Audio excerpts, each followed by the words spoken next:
Now, what is a share, stock or a share? I'm going to start with that, right?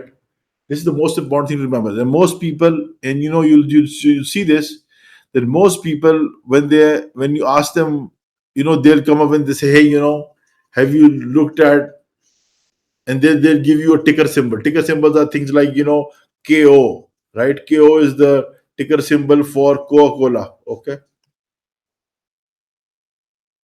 right? Coca-Cola company, right? The ticker symbol is COM. And trust me, I've seen this happen so many times. People come to me and they give me a ticker symbol, right? And they do not even know the name of the company. Okay, this is you look around. This is they'll tell you this ticker, or they might know the name of the company, but you ask them the first thing about the company, like how much money are they making, what's their revenues, what are their gross profit, how much operating margin are they making, and what's their net profit, net income. They'll know nothing about it. Okay, all they'll ask you is, hey, what do you think Coke, KO or Coca-Cola is going to? How does this stock look to you? What do you think is going to happen? Do you, in other words, they're basically asking you if you think the price of this share is going to go up or down, right? This is what they're saying, and they want fast results, right? You tell them, yeah, you tell them, let's say Coca-Cola is fairly valued right now, and I think it's going to go up over the long term. And they ask you, what do you mean by long term? You say, maybe 5-10 years, I think it's going to be at so price. They are not even interested. As soon as you mention that this sentence, that 5 or 6, 10 years down the line, it's going to double or triple, let's say, right? uh, I'm not being specific over here about Coca-Cola's future capital stock price prospects, but generally speaking, you say, it's going to, I think it's going to double, triple, or quadruple over the next 5 to 10 years. As soon as they hear those words, the time horizon, 5-10 years, they're out. Why? Because they want to make a profit tomorrow, today.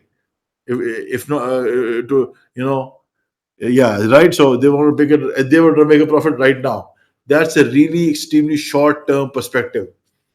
And there's a very good saying which I've heard Warren Buffett say many times, mentioned many times, and that is, in the short term, the market is a voting machine. Okay, voting machine means that, and I'll go into that on the next slide. But right, voting machine means that in the short term, the market is influenced or controlled by human emotions, fear and greed, which are extremely unpredictable emotions. Okay, they're extremely unpredictable. Okay, and in the long term, the market is a weighing machine, meaning that in the long term, the market weighs a stock. Right? So in the short term, the market may be swayed by human emotion. If there's a lot of greed and a lot of positive sentiment, as it is called, right, then stock prices are going to shoot up, right? And if there is a lot of pessimism or fear, as we call it, investors call it, fear or pessimism in the market, then the market stock prices are likely to, generally speaking, stock prices are likely to come down. Right now, so in the short term, and I'll go into this in more detail as we progress through this video, to the slides. But that's basically generally what's happening in the short term, right? So coming back to Buffett's quote, which is basically, in the short term, the market is a voting machine, and in the long term, it's a weighing machine. I mean, in the long term, the market's going to see which stock is worth a specific stock price, and it's going to move towards that. Right? We'll go into that in more detail in a bit, right? But anyway, now talking about this, right? So what my point was, that many time investors, so-called investors, or basically they're speculators, they'll come to me. They say, "What do you think is going to happen to Coca-Cola's price in the next day or two?" Let me tell you something very interesting, which is basically that the best investors, they can tell you about the value of the business. Okay, they can tell you, or which is basically an estimate, right? They can tell you how much that stock is actually worth, right? And they can tell you what the price is going to do over the long term, right? Generally speaking. But the best investors, Warren Buffett, Charlie Munger, Peter Lynch. These guys have very clear. At least Warren, I've heard Warren Buffett and Charlie Munger state in so many places. We do not know what the market is going to do in the short term. We do not know. We do not know what the stock prices are going to be in the short term. We do not know. It's not right. The people who profess to know what the price is going to be in the next two few days or so, uh, they are they are bending the truth. Okay, that the I mean, just being polite. That's basically what's going on. Okay, they're not being honest because no one knows what the stock is going to do in the short term. Okay, but in the long term, yes. In the long term, yes, we can forecast with certain level of certainty that if the stock is undervalued or overvalued, we'll go to this as well.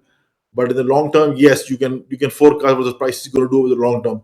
And I'm telling you, a couple of years. Okay, might happen sooner, but likely it takes a few years, right? So that's basically the background I want to talk to you guys about right now.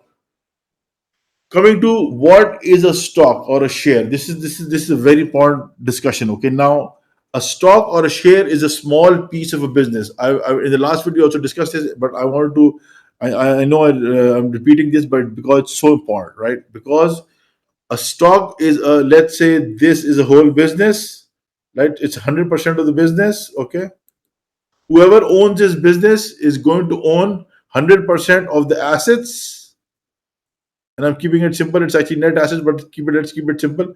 100% of the assets, and will have 100%. Will have a claim on. Will have a claim on 100% of the company's profits. Okay, but so if the company had just one share, then whoever owns that share is going to become 100% owner of the assets, and 100 will have a 100% claim on the company's profits, right? But if I divide this company into two pieces, now anyone who holds this share, just share number one, is going to be have a 50% claim will have a 50% claim on the profits of the company. In other words, if the company made a profit of $100, then the owner of this stock is going to get $50 from that, right? And along with that, this owner is also going to own 50% of company assets.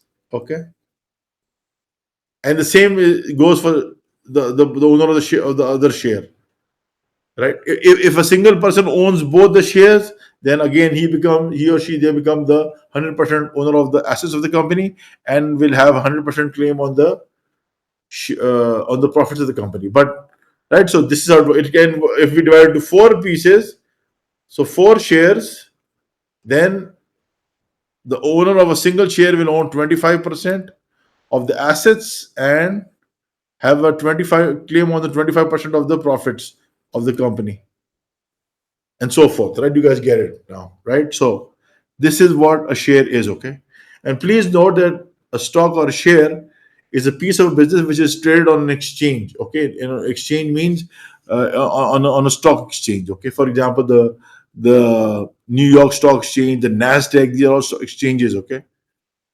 uh, the London Stock Exchange, things. There are many different exchanges around the world, right? So any company shares which are trading on an exchange is called a public listed company, meaning that the shares of that company can be bought and sold by investors in the market. Okay,